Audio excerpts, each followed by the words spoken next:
এই শীতকালে যারা শাক খেয়েছো তারাই একমাত্র জানো।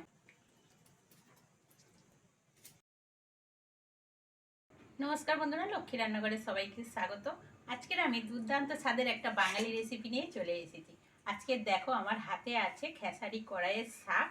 এই শাক খেতে খুব সুন্দর লাগে। এই শীতকালে যারা শাক খেয়েছো তারাই একমাত্র জানো এত সুন্দর লাগে। আজকের আমি বেগুন আলু সিম দিয়ে করে দেখাবো শাক চচ্চড়ি। সঙ্গে থাকো, ভিডিওটা দেখতে থাকো। ভালো লাগলে অবশ্যই সাবস্ক্রাইব করো, আর ফেসবুক থেকে দেখলে ফেসবুক পেজটাকে ফলো করে দিও। চলো রেসিপিটা শুরু করি। দেখো বন্ধুরা, এখানে আছে খেসারি কড়াইয়ের শাক। খুব সুন্দর শাকটা, একদম কচি ফলফলে শাক, দেখেই বুঝতে পারছো। আর এখানে আছে সিম আলু বেগুন।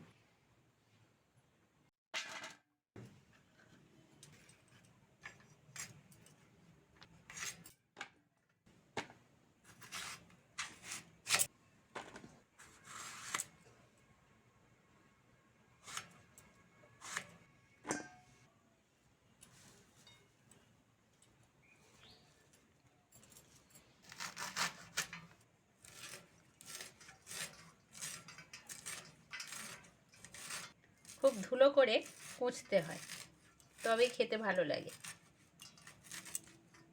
দেখ, একদম এরকম ধুলো করে কেটে নেব।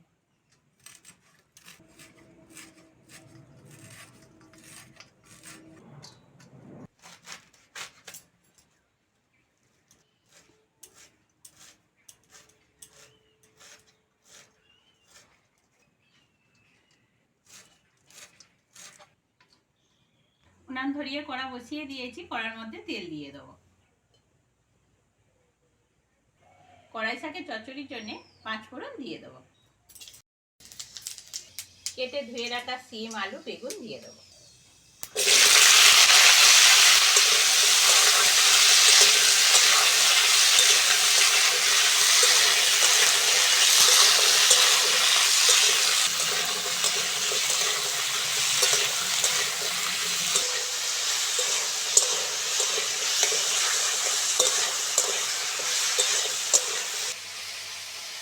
সিম আলু বেগুন ভালো করে ভেজে নিয়েছি। এইবার কেটে ধুয়ে রাখা শাকটা দিয়ে দেবো।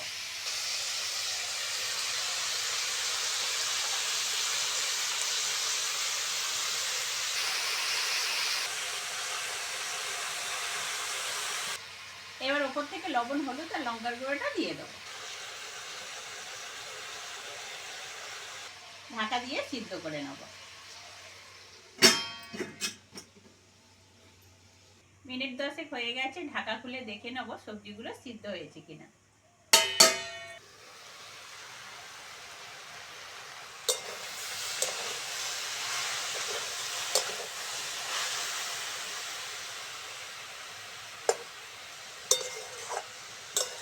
আলু সিদ্ধ হয়ে গেছে, সিম বেগুনও সিদ্ধ হয়ে গেছে। এইবার শাকটাকে ভালো করে শুকনো করতে হবে। যত শুকনো করবো তত খেতে ভালো লাগবে।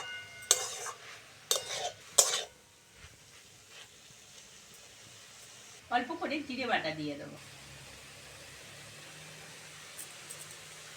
বাটি ধুয়ে একটু জল দিয়ে দেবো।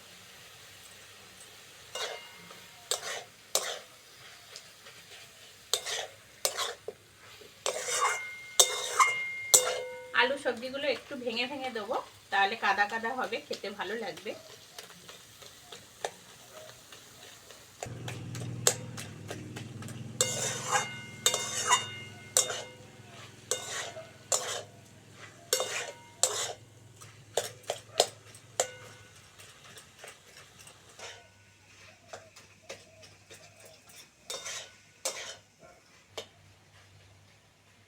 সিম আলু বেগুন দিয়ে কড়াই শাকের চচ্চড়িটা হয়ে গেছে। অল্প একটু চিনি দিয়ে নামিয়ে নেব।